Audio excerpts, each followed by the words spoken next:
What is communication? Well, the short answer is that communication is a process of sharing meaning. In other words, it is the process through which we attempt to make meaning by sending and receiving messages.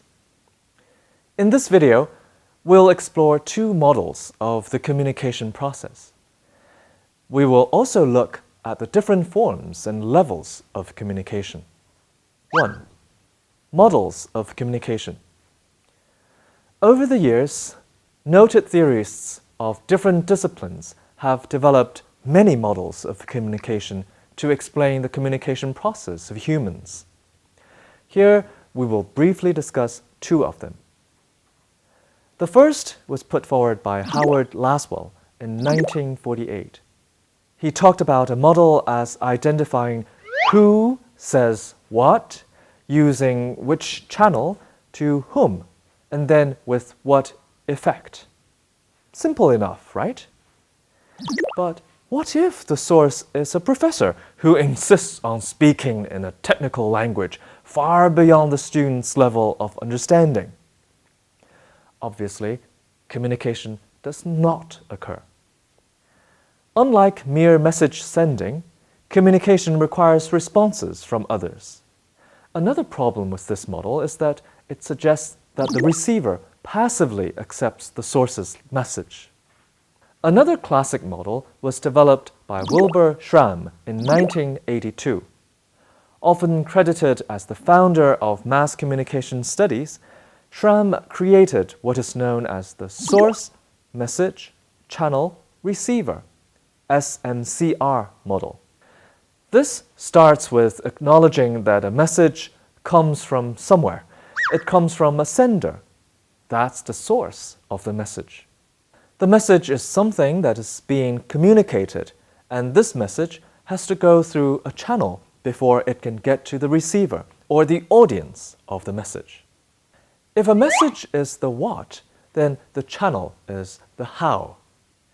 It is how the message gets from the sender to the receiver. What are the channels that you use to communicate?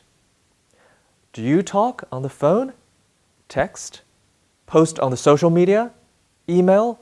Each of them represents a channel of communication.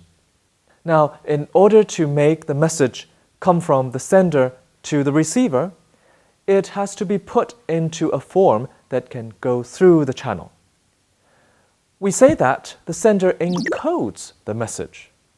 For example, here I am telling you about the SMCR model, but all the knowledge is now in my mind.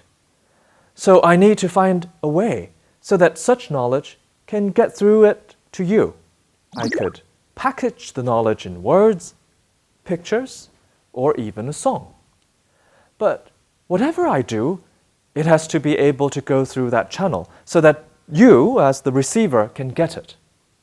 Once it goes through that channel and reaches you, you have to take all those symbols, the words, the pictures, or the song, and decode it in your own way. That is, you take the knowledge out of the code that was used to transmit it through the channel and transfer it back into meaning. That said, there is no guarantee that the receiver's decoding or interpretation of the message is the same as the intention of the sender.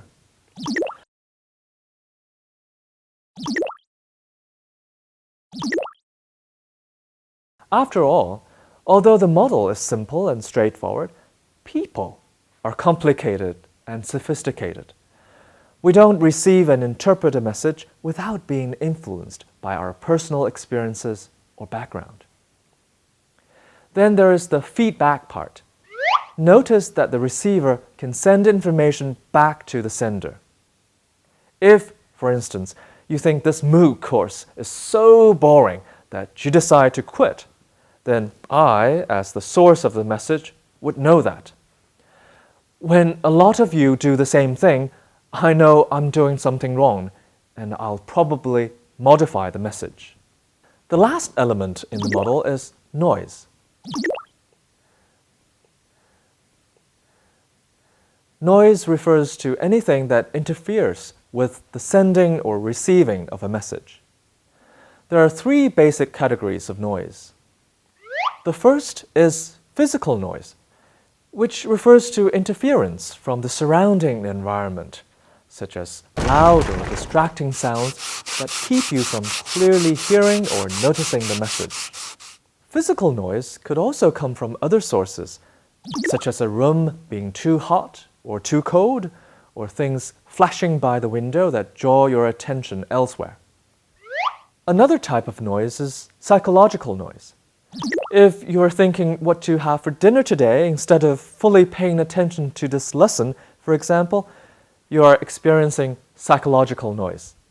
Physiological noise is the third category of noise. It has to do with your body.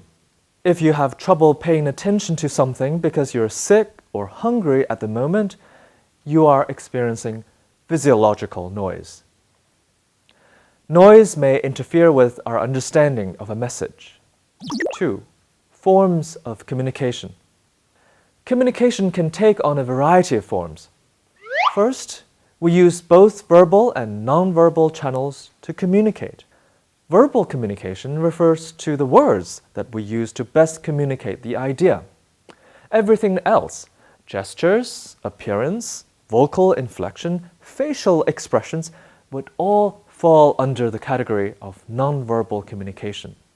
Another important factor is whether the communication is taking place face-to-face or via an electronically mediated channel. Face-to-face communication is very channel-rich, meaning we can make use of all kinds of verbal and nonverbal cues. Electronically mediated communication, like text messages, emails, and social media, however, is more channel-lean. You're somewhat limited in that you can't see the facial expressions or hear the person's tone of voice in the way you can in face-to-face communication. One more thing that you need to keep in mind is that communication is irreversible. Once a message is sent and received, there's no chance to take it back. That is, even if you can make an apology after you said something bad, you can't simply wipe away people's impression of the original message. Once it's out there for good. 3. Levels of communication. And finally, let's look at the levels of communication. In general, we could break it down into 5 levels: intrapersonal, interpersonal, small group, large group, and mass communication. Put simply, intrapersonal communication is communication with yourself. How many of you have talked to yourself out loud or in your head? Have you ever debated a difficult decision or make a mental to-do list? Daydreamed? Of course, we all have. So don't worry. This is all perfectly normal. Interpersonal communication adds a second person to the equation. Having a face-to-face conversation over lunch and writing a postcard to a friend are everyday examples. Small group communication involves a group of at least 3 people and can include as many as a dozen or so in order to be classified as a true small group. The group must have a shared set of goals and see themselves as a group. In other words, 5 people who just happen to be eating in the same restaurant at the same time are not a small group. A small group is working towards some type of goal together and is conscious of doing so. The numbers of a small group also have some level of interdependence, meaning that the behavior of one group member affects the other members of that group. A typical example of a small group may be a few students getting together to prepare for the final exam. Large group communication involves anywhere from a dozen to several hundred participants, and only a few of them are actively involved in the communication. Lectures, concerts, and live theatrical performances are examples of large group communication. The final level of communication is mass communication, in which an individual or organization is communicating to a mass audience comprised hopefully of many, many people. There are two additional factors that set mass communication apart from the other types of communication. First, mass communication is mediated communication. That is, the channel always involves some sort of technology. The second difference is that feedback is always delayed in mass communication. You can certainly give feedback, but the person or organization sending the message won't receive that feedback at the same time. Bear in mind, though, that many communication situations do not fit neatly into one of these categories. For instance, social media, such as WeChat, can be termed intrapersonal, interpersonal, small group, large group, or even mass communication.